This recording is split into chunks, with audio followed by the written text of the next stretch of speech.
आपण महाराष्ट्राच्या विकासाची संकल्पना अत्यंत वेगाने पुढे नेतो। महाराष्ट्राला चाहू बाजूने कसं पुढे नेता येईल, एक औद्योगिक राज्य, एक शेतीपूरक राज्य, एक मोठ्या प्रमाणात सिंचित राज्य, अशा प्रकारे महाराष्ट्राला तयार करण्याचं काम आपण करतोय। आपल्याला मला सांगताना या ठिकाणी आनंद वाटतो। एकीकडे जिगावचं काम तर आपण पूर्ण करतोच आहेत, पण त्याचसोबत आपल्याला याची कल्पना आहे की वैनगंगा नळगंगा सारखा प्रकल्प जो देशातला सगळ्यात मोठा नदीजोड प्रकल्प आहे तोही आपण या ठिकाणी करतो। आणि मला हे देखील सांगितलं पाहिजे की याच्या सोबत आपल्या जवळच परवा आम्ही मध्य प्रदेशला गेलो होतो आणि त्या ठिकाणी तापी मेगा रिचार्जचा प्रकल्प आपण मंजूर केला 2 प्रदेशातला, ज्याचा फायदा आपल्या बुलढाण्याला, अकोल्याला आणि अमरावतीला त्या ठिकाणी आणि विशेषतः जो खारपाड पट्टा आहे याच्यामध्ये मोठ्या प्रमाणात त्याचं पाणी आपल्याला मिळणार आहे। त्यामुळे चारीकडनं या सगळ्या आमच्या शेतकऱ्यांकरता सिंचनाच्या सोयी उभ्या करायच्या असा आपला प्रयत्न या ठिकाणी चाललेला आहे। यासोबत रस्त्यांचं जाळं विणायचं, उद्योगाचं जाळं विणायचं, आपल्या येणाऱ्या पिढीच्या हाताला काम मिळालं पाहिजे अशा प्रकारचा आपला प्रयत्न आहे। आणि त्यामध्ये आपल्या सगळ्यांच्या सहकार्याने आपलं जे सरकार आहे ते अत्यंत वेगानं काम करत आहे। 100 दिवसाचा एक कार्यक्रम आपण अभूतपूर्व असा पूर्ण केला।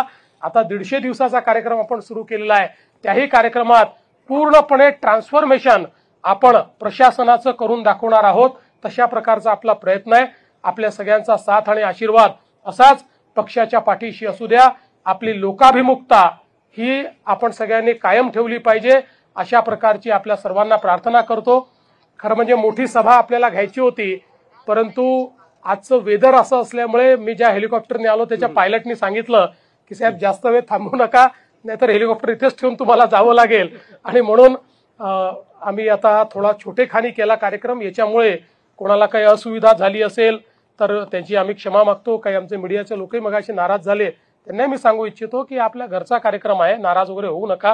तुम्ही आमचेच आम्ही तुमचेच आहोत, त्यामुळे काही अडचण नाही आहे। पण मला अतिशय आनंद आहे की आपण आपल्या सगळ्यांच्या उपस्थितीत शेवटी हा ऐतिहासिक क्षण आहे।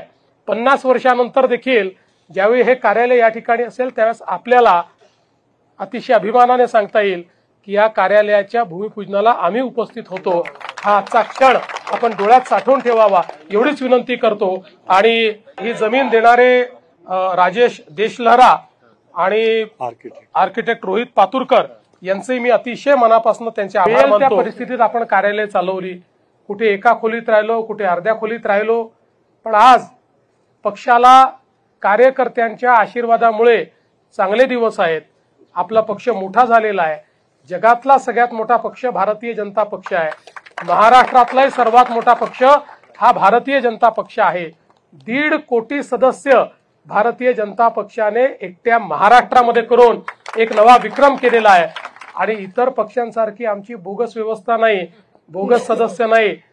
प्रत्येक सदस्य हा डिजिटली व्हेरीफाईड सदस्य असल्यामुळे खोटा सदस्य करण्याची आपल्याकडे व्यवस्थाच नाही। त्यामुळे 1.5 कोटी सदस्यांचं पाठबळ असलेला आपला पक्ष आहे। हा बुलढाणा जिल्हा जो आपला आहे हा खरं म्हणजे आपल्या वैचारिक दृष्ट्या अत्यंत जुनं काम असलेला जिल्हा आहे। या जिल्ह्यामध्ये आपल्या विचारांची पाळंमुळं ही खूप खोलवर गेलेली आहेत आणि सातत्याने वेगवेगळ्या वेळी आपल्याला या जिल्ह्याने खूप साथ आणि समर्थन दिलेलं अशा प्रकारचा जिल्हा आहे। अनेक जुने कार्यकर्ते देखील आज या ठिकाणी आहेत, अनेक जुने कार्यकर्ते पोहोचू शकलेले नाहीत, नवीन कार्यकर्ते देखील या ठिकाणी आहेत। या सगळ्यांचा मिळून खऱ्या अर्थानं हा जो काही संगम या ठिकाणी आहे हा संगम म्हणजेच भारतीय जनता पार्टी आहे। यापेक्षा भारतीय जनता पार्टी काही वेगळी नाही। या पार्टीचा कोणी मालक नाही, या कार्यालयाचा मी मालक नाही, चैनुभाई मालक नाही, विजयराजजी मालक नाही, ताई मालक नाही, तुम्ही सगळे मिळून या कार्यालयाचे मालक आहात। त्यामुळे भारतीय जनता पक्षाचं तुमचं सगळ्यांचं घर आज आपण या ठिकाणी तयार करतोय।